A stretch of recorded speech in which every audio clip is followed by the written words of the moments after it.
Enquanto nós não tivermos uma alteração legislativa, né, em muitos aspectos, eu acho que nós vamos ainda, por muito tempo, dar murro em ponta de faca. Antigamente se matava por muito pouco, né? Hoje em dia se mata por absolutamente nada. Já comentei com a minha esposa, né? Se nós fôssemos ser racionais hoje em dia, a gente não colocaria filho no mundo, né?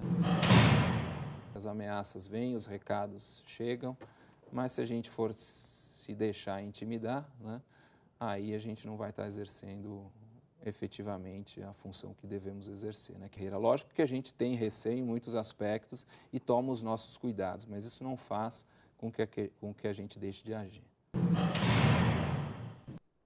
No cartão de visita de hoje, recebemos o promotor de justiça, Rodrigo Merli Antunes. Responsável por casos de grande repercussão, nosso convidado atua no caso do pagodeiro Evandro e também no caso do assassinato da advogada Mércia Nakashima. Precavido em relação à exposição da família, principalmente dos filhos, Rodrigo já sofreu diversas ameaças e, em uma entrevista à Rádio Record, chegou a afirmar que, em algumas situações, tanto os promotores como a sociedade sentem-se envergonhados e precisam encarar situações grotescas e frustrantes. Formado pela Universidade Mackenzie, Rodrigo fez pós-graduação em Direito Processual e Penal pela Escola Paulista da Magistratura e, ao longo da carreira, trabalhou em cidades como Limeira, Eldorado Paulista, Paulínia, Guarulhos e outras. Com a prisão do ex-policial militar Misael Bispo e do vigia Evandro Bezerra da Silva, queremos saber do nosso convidado se ele tem esperança na justiça brasileira ou ainda acredita que precisamos evoluir bastante para uma sociedade melhor.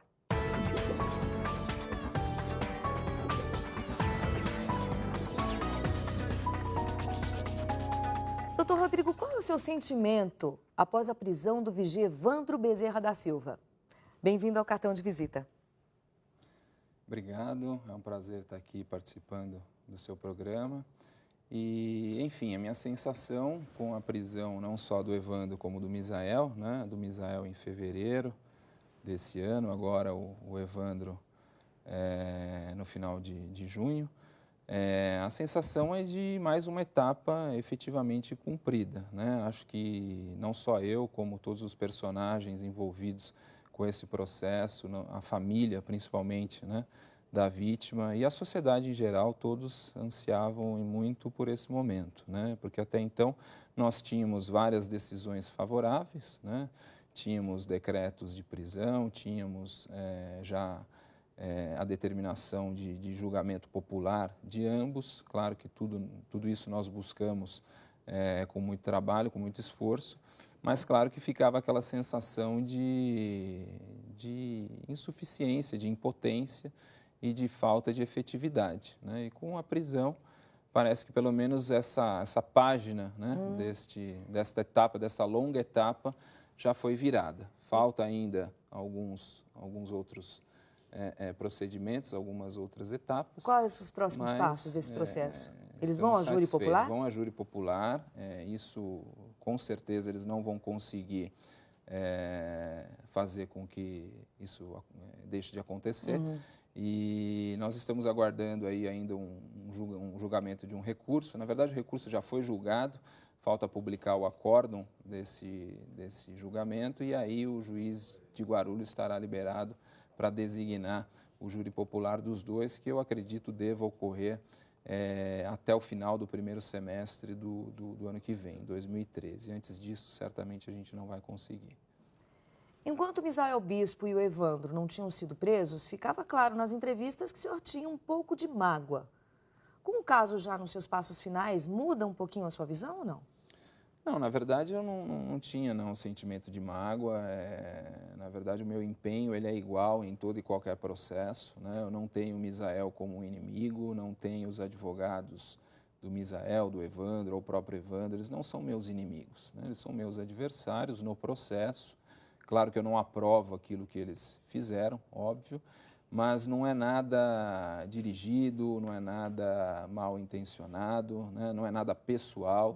A defesa tenta explorar muito isso, como se eu tivesse uma atuação diferente neste caso. É importante a atuação do promotor num caso como esse? É muito importante, não só nesse, como em todos os outros. Né? Acompanhando as Para mim, a vida investigações junto com humana a ela tem polícia. o mesmo valor. Né? Aham. Não importa se é a Mércia Nakashima, se é Sim. outra pessoa, né, desconhecida, se é um caso que ganhou repercussão ou não. Mas eu a falo vida junto com a humana polícia, tem o mesmo acompanhando as valor. investigações. É importante, né? É importante, eu acho que dá credibilidade. Uhum. Né? Isso faz com que nós também venhamos a conhecer a fundo o processo, desde o começo. Eu tomei o cuidado de participar desde o início, inclusive de algumas etapas da investigação, né? E é importante essa proximidade entre o Ministério Público, que é o titular da ação penal, com a autoridade policial, que é o responsável pela investigação. Mas não existe nada de mágoa, não existe nada pessoal. A defesa tenta explorar isso exatamente porque o que ela quer? Ela quer me tirar do processo, quer tirar o juiz do processo, porque, creio eu, né, graças a Deus, ela viu que do lado de cá tem profissional zeloso, né, não só eu como juiz, e eles já deram diversas declarações que não querem fazer o júri, nem comigo, nem com o juiz presidente. Mas existe, né, essa possibilidade? Não existe. Se eu realmente estivesse levando as coisas para o lado pessoal, se eu fosse inimigo, né, dos acusados, inimigo dos advogados, se eu tivesse realmente tendo uma atuação parcial, eles teriam os mecanismos jurídicos para questionar a minha atuação. Mas eles já tentaram fazer isso, inclusive, em diversas instâncias administrativas, na minha corregedoria, no Conselho Nacional do Ministério Público, questionaram a minha lisura em muitas instâncias administrativas, mas, graças a Deus, isso só serviu para confirmar toda a isenção, né, e a boa execução do trabalho, porque todas as representações contra mim feitas e elaboradas foram todas arquivadas. Na nossa última entrevista, ainda na Rádio Record, você afirmou que em algumas situações, tanto os promotores como a sociedade tinham vergonha e encaravam situações grotescas e frustrantes. Por quê? E até quando nós vamos passar por isso, doutor Rodrigo? Enquanto nós não tivermos uma alteração legislativa, né, em muitos aspectos, eu acho que nós vamos ainda, por muito tempo, dar murro em ponta de faca, né? Não adianta nada a polícia trabalhar, não adianta nada o Ministério Público trabalhar, não adianta o judiciário julgar, punir e condenar, se depois, na execução da pena, nós temos muitos benefícios, né? O cidadão que às vezes é condenado a 15, 20, 25 anos de prisão, com 5, 6, né, ou um pouquinho mais, quem sabe, já está na rua, já está num semiaberto, já está no regime aberto, já tem diversos benefícios. Eu acho que tudo isso contribui para o descrédito, né, das instituições públicas, para essa sensação de impunidade que ainda impera junto a toda a sociedade brasileira. Agora, é claro que eu acredito na justiça, né, porque senão não faria parte dela, né? Eu acredito em mim, acredito em muitos profissionais, mas eu acho sim que a legislação precisa mudar, o Poder Executivo também precisa dar estrutura para a Polícia Judiciária, precisa dar estrutura para muitos outros órgãos, né, responsáveis também, direta ou indiretamente, pela persecução penal. E eu digo isso mais precisamente, um investimento efetivo na polícia. A gente, lá em Guarulhos, eu posso, né, dizer com propriedade, eu arquivo a maioria dos inquéritos policiais relacionados a homicídios, porque a gente não consegue elucidar a autoria do crime, né? Isso também é por conta da falta de estrutura da polícia, da falta de agentes policiais. A divisão de capturas é um exemplo bom disso, né? Nós temos cerca de 100 mil foragidos dentro do estado de São Paulo e a divisão de capturas, que é a responsável pela prisão, tem cerca de 40, 50 agentes, né? Então, como é possível dar conta de tudo isso? É culpa do judiciário? Não. É culpa do Ministério Público? Não. É culpa dos policiais que lá estão? Também não. É culpa do Poder Executivo, né, que não dá estrutura, e muita coisa também é culpa do Poder Legislativo, que passa a mão na cabeça das pessoas que violam a lei e se esquecem muitas vezes da sociedade. E como é que é para um promotor, dentro do Tribunal de Justiça, lidar com tantas correntes ideológicas? Como é que é para um promotor isso? É curioso, né? Inclusive, minha esposa, ela já bem disse por diversas vezes. Tem uma né? corrente pró-réu, por exemplo, exatamente. Não tem? Como é que vocês se sentem com... Para cada questão tem não um, nem dois, nem três entendimentos, né? Mas 5, 6, 10, né? e a função do judiciário, por incrível que pareça, é dar segurança jurídica, né? Mas é isso que torna, inclusive, o direito apaixonante, né? Nós temos diversas vertentes, diversos argumentos para uma mesma legislação, diversas interpretações, e o nosso desafio é exatamente esse, né? Convencer, no meu caso, é convencer os jurados, né, de que o melhor entendimento, a melhor interpretação da lei, do fato concreto, é aquele que está sendo colocado pelo Ministério Público, né? Isso que traz essa motivação para nós sermos promotores de convencer a sociedade de que a melhor interpretação do direito é aquela do Ministério Público. Mas hoje eu costumo dizer o seguinte, antigamente se matava por muito pouco, né? Hoje em dia se mata por absolutamente nada. Basta ir assistir alguns dos plenários do júri, seja de Guarulhos ou de qualquer outra localidade. Você acha que isso acontece em grandes centros? Crimes bárbaros como esse, acontece. Mais em grandes centros do que em cidades pequenas? Ou você já viu algum crime bárbaro também no interior, por exemplo? Não, tem também crimes bárbaros no interior. Eu fui promotor em Eldorado Paulista, é uma comarca bem pequena do interior aqui de São Paulo, mais para a região sul, sudoeste do estado.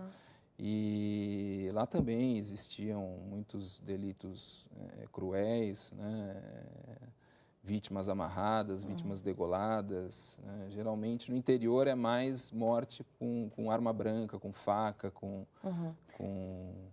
outros instrumentos. Né? Nos grandes centros a gente vê que o negócio é mais arma de fogo, o pessoal é mais, E no interior você foi promotor da infância e da juventude? Fui promotor da infância e juventude em Limeira, fui em Eldorado e também em Paulínia.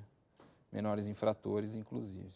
E você acha que aumentou o número de jovens envolvidos no narcotráfico, por exemplo? O grande problema da juventude hoje em dia é a droga, sem dúvida nenhuma, né? E a gente nota que são poucos os municípios que se preocupam com esse trabalho, né, de educação, de lazer, de inserção do adolescente na escola ou até mesmo em atividades profissionais, profissionalizantes, né? O jovem ele acaba sendo seduzido pelo universo das drogas e aí a gente vê que a maioria dos atos infracionais, se não todos, é por droga, é por tráfico ou então roubos motivados pelo vício da droga. E falta um investimento também, aí entra de novo, né, a omissão do Poder Executivo, das municipalidades, né, do Estado, do município, numa política pública voltada para o jovem. Enquanto isso também não existir, a tendência é a criminalidade aumentar, não tenho dúvida nenhuma. E como é que você vê nesse país, você é um pai de 2 filhos, como é que você vê o futuro para eles? Olha, eu até já comentei com a minha esposa, né? Se nós fôssemos ser racionais hoje em dia, a gente não colocaria filho no mundo, né? Porque são tantos os riscos, né? E tantos os receios que, efetivamente, se a gente, né, não amasse a esposa, o marido, nós não daríamos aí, não teríamos filhos, né? Mas, claro, eu tenho que acreditar, né, naquilo que eu faço, eu tenho que acreditar nas outras instituições públicas. Eu acho que o Brasil ainda, de certa forma, é uma democracia recente, né? As instituições públicas ainda têm muito o que se aperfeiçoar. E eu acredito nisso, né? Como eu já disse no início, se eu não acreditasse, eu não estaria aqui, né? Claro. Eu também penduraria o meu paletó, minha beca, no cabide, iria embora e iria fazer outra coisa. Né? Então, eu acredito, existem profissionais muito competentes e responsáveis dentro de todas as instituições. Ainda acho que é a minoria, mas há muito que ser feito, isso não há dúvida, né? Mas não adianta só a justiça trabalhar. É necessário também que o poder público, o especial executivo e legislativo, também nos ajude. A justiça no Brasil, para mim, é uma grande engrenagem, né? E se qualquer peça der defeito, ela não vai funcionar. Então, tudo precisa estar funcionando perfeitamente, uniformemente, e a gente ainda constata muitos defeitos em diversos aspectos, em diversos lugares, em diversas instituições, que acabam culminando com essa sensação de impunidade e de preocupação, né? que envolve todas essas questões de educação, jovem, drogas, enfim. Eu vejo com muitas coisas com certo medo, certo receio, né? Até por conta aí agora de um novo projeto de Código Penal, parece que vai descriminalizar o uso de entorpecentes, né? Então, eu vejo isso com muita preocupação, até por ser não só promotor de justiça, mas por ser um cristão, né? Por acreditar muito nos ensinamentos bíblicos, né? Hoje em dia, o moderno é ser liberal, né? O bonito é poder tudo, né? Permitir tudo. Eu acho que não é bem assim, né? Democracia não é isso. Democracia não é balbúrdia, democracia não é caos, né? Democracia é atender os anseios da sociedade. Eu acho que a sociedade de bem merece um pouco mais de cuidado, um pouco mais de zelo, e o legislador precisa estar atento a isso, não só nesse aspecto aí das drogas, que eu estou dando só para citar, mas muitas outras coisas que acho que ofendem não só a Constituição, mas também princípios éticos, princípios bíblicos, e falta muito isso no nosso Brasil. Não é mais fácil atuar como advogado do que como promotor e viver sob pressão? Eu não tenho talento. Eu admiro os advogados, né? Acho que eles têm um talento aí que eu não tenho. Como né? advogado? Eu atuei como advogado, mas na área civilista, né? Na área civil.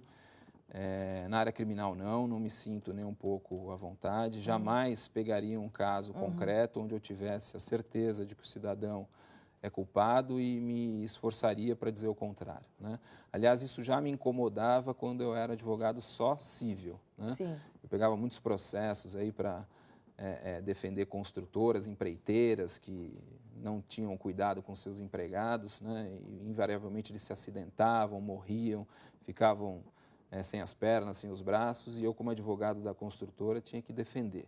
Isso me incomodava, né? E eu escolhi uma profissão, aliás, eu sempre quis, né? Mas por necessidade eu precisei advogar antes de passar no concurso.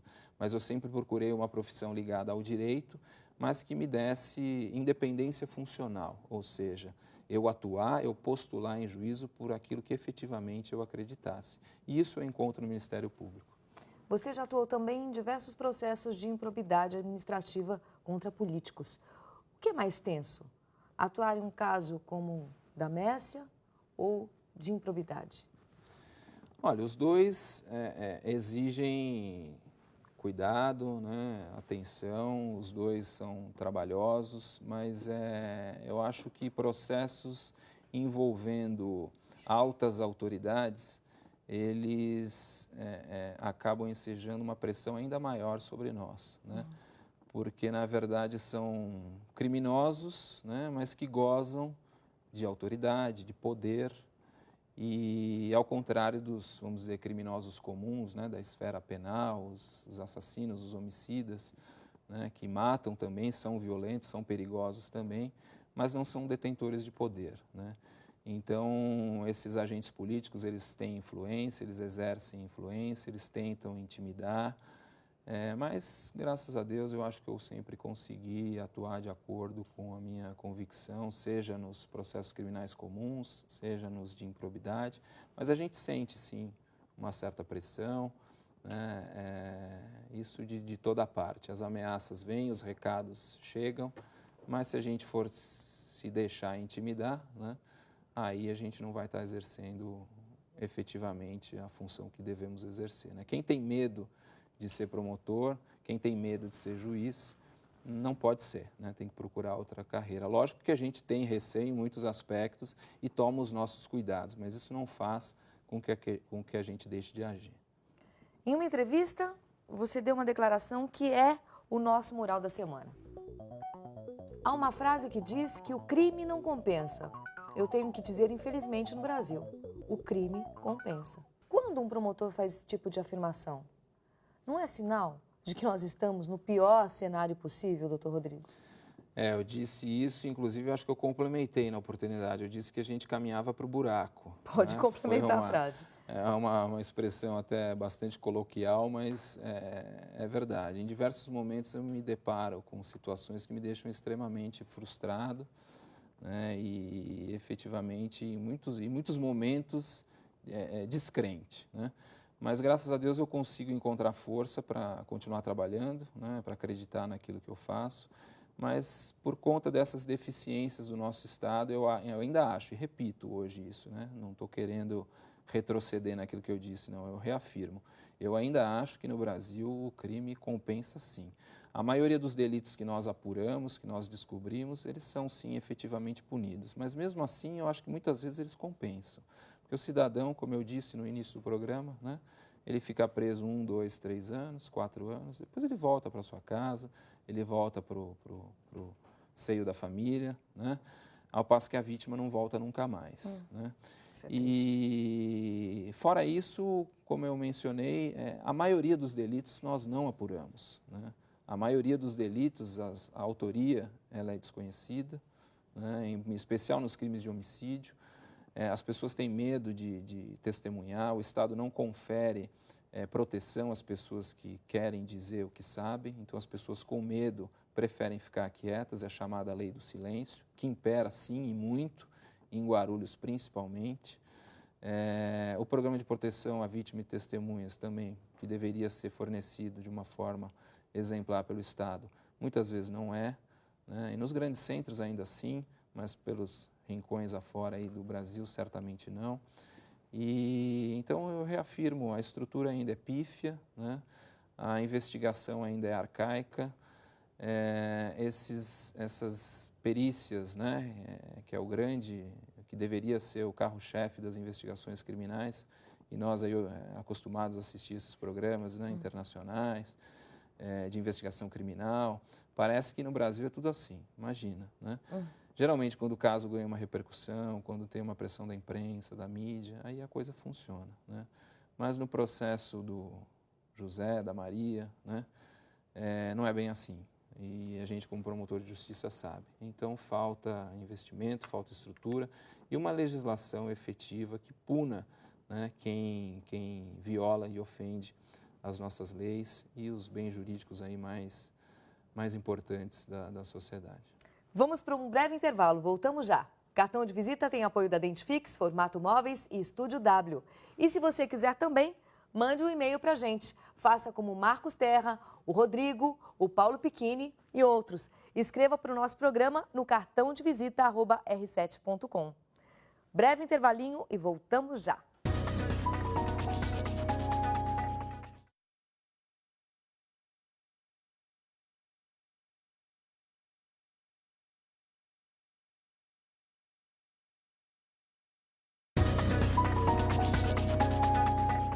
De volta com o cartão de visita, recebendo hoje o promotor do caso Mércia Nakashima, Rodrigo Merli Antunes. Na sua opinião, doutor, o Ministério Público ainda é uma das poucas reservas morais do Estado brasileiro? Para mim eu falo isso sempre, né? Eu acredito na minha instituição, né? Acho que é uma instituição séria, independente, né? Como eu disse, que confere independência funcional aos seus membros, né? E eu acho que o Ministério Público tem mostrado ao longo da sua história, em especial nos últimos anos, que tem trabalhado sim em favor dos anseios sociais. Agora eu vou tocar numa questão.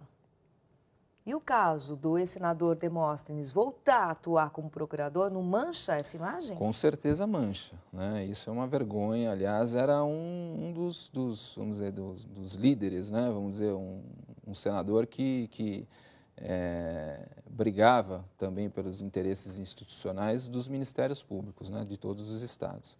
É uma vergonha, né? E ele bem demonstrou que não merecia a nossa confiança, né? A nossa credibilidade. Agora, compete ao Ministério Público de Goiás, né, tomar as providências que o caso exige, né? Nós aqui de São Paulo ficamos assistindo à distância, mas esperando que efetivamente algo sério, né, venha a acontecer, porque não é possível que ele continue trabalhando como procurador de justiça, né, o mais elevado órgão dos ministérios públicos, e dessa maneira, depois de tudo que foi trazido à baila, trazido à tona. Eu ainda ouvi esses dias o Dr. Blatt comentando que 18, se não me engano, 18 ainda foram a favor dele. Algumas Quer dizer, abstenções, aqueles em né? cima do muro, né? 18 a favor e o restante contra. Mas esse é outro aspecto também, né? Vai servir de bode expiatório, nessa confusão toda aí, creio eu, só vai ser ele cassado, e muitas outras pessoas que deveriam e que certamente estão envolvidas vai acabar passando batido. É um cala-boca para a sociedade, né? Tira um, caça o mandato de um e para muitos outros lá que estão envolvidos permanecerem. Mas vamos aguardar. Você passa grande parte do tempo trabalhando. A esposa não reclama, não? Reclama bastante, mas entende. Graças a Deus, desde o início aí dessa jornada, quando eu ainda não era promotor de justiça, nós estamos juntos desde essa época, namorávamos, fomos noivos, depois casamos. Atrapalha, né? Ela sente falta de uma convivência maior, não só com ela, como também com os filhos. Mas o Ministério Público é isso, né? O próprio nome já diz, né? É um Ministério Público, acima de tudo. E eu tento conciliar da melhor maneira possível, mas creio que estamos conseguindo, claro, às vezes com algumas dificuldades, mas que são normais a todos os casais, óbvio. Mas estamos juntos, firmes, felizes, já há 8 anos de casado, mais 4, 5 de namoro e de noivado. Existe a cumplicidade, então, né? Existe. E seus pais não ficam preocupados com a exposição em casos como esse, por exemplo? Sim, às vezes sim, né? Quando algo de concreto vem ao nosso conhecimento, eles se preocupam, assim como eu, mas aquilo que eu disse, não dá para esmorecer, né? Não dá para se intimidar. Na verdade, a intenção dessas pessoas é exatamente essa, fazer com que nós nos sintamos aí intimidados para parar de trabalhar, né? E isso, efetivamente, eles não conseguiram e não vão conseguir, né? Então, a gente toma as nossas cautelas, as nossas precauções, né? Tenta preservar, em especial, a família. Mas não dá para deixar de aparecer, não dá para deixar de ser representante da sociedade, né? Não dá para deixar de vir a público e explicar o nosso trabalho. Se você pudesse, você mudaria alguma coisa na sua carreira? Eu acho que não. Eu estou satisfeito. Sou uma pessoa realizada em muitos aspectos, em especial no aspecto profissional. Qual a maior transgressão que você já cometeu ao longo da sua vida? Se é que cometeu, né? A sua visão. Transgressão? Eu acho que como pessoa, eu sou ainda uma pessoa um tanto quanto impaciente, explosiva, né? As pessoas costumam dizer que eu me transformo, né? no plenário do júri. E é que vocês precisavam me ver um dia atuando em plenário. E ali realmente eu tomo aquilo como uma questão de honra, né? Eu defendo o meu posicionamento, defendo a sociedade, defendo os interesses da justiça realmente com unhas e dentes, mas às vezes eu acho que eu cometo alguns excessos, né? Alguns excessos de linguagem, inclusive. Eu ainda sou uma pessoa que precisa exercitar bastante a paciência, não só no âmbito profissional, mas também no familiar. Você sabe o que significa e eu vou te perguntar para quem você entrega o seu cartão de visita, Rodrigo. O cartão de visita eu sempre entrego, né, eu vou entregar, como sempre, para minha esposa, para essa minha companheira, Alessandra, já há 12, 13 anos juntos. E certamente uma das pessoas mais importantes da minha vida. Claro que minha família também, mas a minha esposa é quem eu devo muita coisa, quem me compreende, quem está do meu lado todos os dias, né? Que é o meu ombro para quando eu preciso. E, além de tudo, uma excelente esposa, uma excelente mãe, e por isso vai para ela. Novembro de 2008 e maio de 2010. Datas de crimes que chocaram a sociedade e chamaram a atenção de toda a mídia. Após casos de grande repercussão, promotores, juízes, policiais, perícia e diversos profissionais começam a atuar em busca de provas e justiça, enquanto a população exige uma resposta com urgência. Nosso convidado de hoje já advogou no início de carreira. E se, por um lado, atuar em um escritório seria mais prático e menos perigoso, por outro, o sonho de mudar a realidade pulsava no coração daquele jovem em início de carreira que queria ser promotor de justiça. Escolher a promotoria foi bom, mas custou e ainda custa caro. Tão caro que ele evita dizer o nome dos filhos em virtude das ameaças que recebeu e ainda recebe. E mesmo assim, continua acreditando na justiça brasileira, embora faça diversas críticas. E é para o promotor Rodrigo Merli Antunes, pai de 2 filhos e um homem que evita expor a família em virtude da profissão escolhida, que eu entrego o meu cartão de visita de hoje. Record News, jornalismo 24 horas de plantão.